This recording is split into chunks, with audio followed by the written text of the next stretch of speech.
Assalamualaikum warahmatullahi wabarakatuh. Jadi, hari ini kita akan menjelaskan analisis isu-isu terkini yang berkaitan dengan remaja dan media sosial. Namun, sebelum itu saya akan memperkenalkan diri. Halo, nama saya Ananda Vina Salsabila Safa dengan NIM 24070160067 yang akan menjelaskan isu-isu terkini yang berkaitan dengan remaja dan media sosial. Jadi yang pertama-tama latar belakang. Media sosial memiliki pengaruh besar terhadap perilaku seseorang, terutama pada remaja. Masa remaja adalah masa di mana anak masih mencari jati dirinya melalui berbagai hal, misalnya seperti dari pertemanan, lingkungan, dan lain-lain. Namun, di zaman modern seperti sekarang ini, ternyata banyak loh para remaja malah lebih sering mencari jati diri mereka melalui beragam media sosial yang tersedia di platform online manapun. Walaupun sebenarnya hal itu terkadang bisa berdampak buruk pada perkembangan mereka. Nah, di sini saya akan menjelaskan nih contoh kasusnya.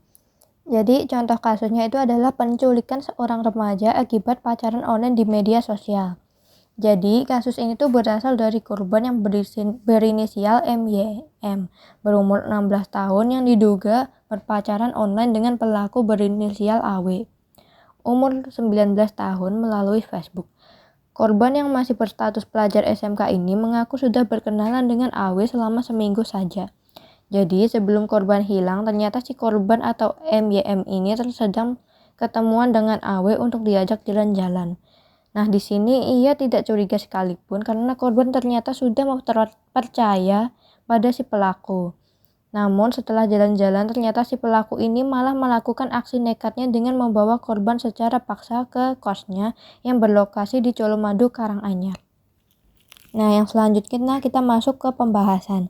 Nah, berdasarkan hasil penelitian, sebagian besar remaja pada zaman modern ini tuh sudah pasti memiliki media sosial di platform sosial media manapun, karena media sosial adalah tempat di mana mereka bisa lebih berekspresif dan juga tempat di mana mereka bebas untuk melakukan berbagai macam hal, seperti mencari teman, mengikuti tren, dan lain-lain. Karena di masa inilah mereka masih ada di tahap membangun identitas diri.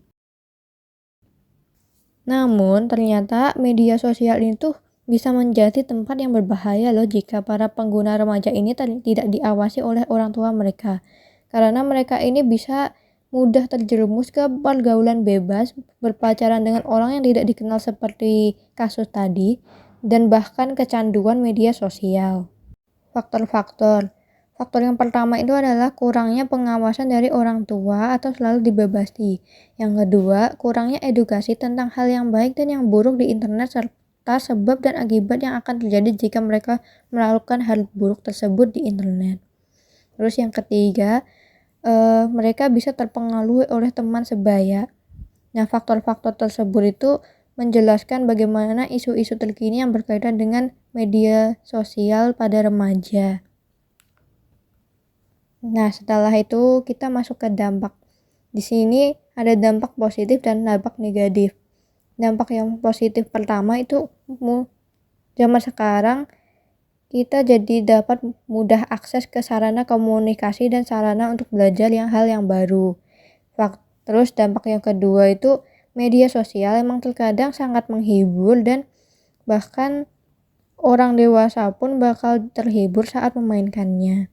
Jadi tidak heran kalau para remaja sekarang tuh lebih memilih menggunakan media sosial untuk mencari identitas dirinya. Terus dampak yang positif yang ketiga itu mudahnya mencari teman dan juga relasi di berbagai daerah maupun negara. Lalu memasuki faktor negatifnya. Faktor negatifnya itu banyaknya kasus cyberbullying yang dapat merusak perkembangan mental para pengguna, termasuk remaja. Nah, yang dampak yang kedua itu banyaknya aksi online dating yang berakhir dengan penculikan atau pencabulan pada remaja. Terus dampak yang ketiga itu perubahan sifat pada remaja yang condong ke hal buruk seperti kecanduan atau meniru hal yang tidak baik dari media sosial. Nah, sekarang kita masuk ke cara mengatasinya. Yang pertama adalah membatasi akses dan mengawasi apa saja yang dilakukan di media sosial, serta juga mengedukasi agar Mereka tahu hal mana yang patut ditiru dan mana hal yang tidak, dengan tujuan agar mereka tidak langsung meniru hal buruk yang disebabkan karena tren yang sedang viral di media sosial. Lalu yang kedua adalah memberi pencerahan akibat dan dari berpacaran dengan orang yang tak dikenal atau baru saja kenal di media sosial. Dan juga memberikan contoh kayak apa sih yang akan terjadi kalau mereka itu melakukan hal tersebut. Terus yang ketiga, memberitahu dampak apa saja yang diterima korban jika melakukan cyberbullying. Nah, sekarang kita sampai ke kesimpulan. Jadi dapat kita simpulkan bahwa masa remaja adalah masa di mana anak masih cenderung polos dan masih mencari jati diri mereka, entah itu dari media sosial, lingkungan, pertemanan, dan lain-lain.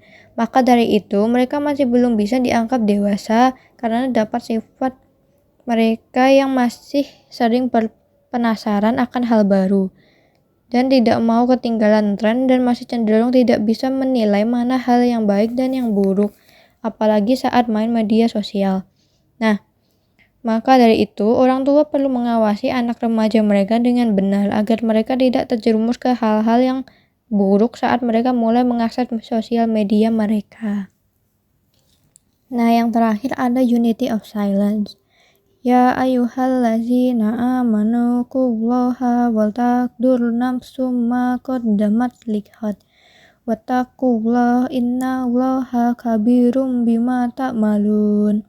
Yang artinya, wahai orang-orang yang beriman, bertakwalah kepada Allah dan hendaklah setiap orang memperhatikan apa yang telah diperbuatnya untuk hari esok atau akhirat. Bertakwalah kepada Allah, sesungguhnya Allah maha teliti terhadap apa yang kamu kerjakan. Nah, sekian presentasi dari saya. Kalau ada salah kata, mohon maaf. Waalaikumsalam warahmatullahi wabarakatuh.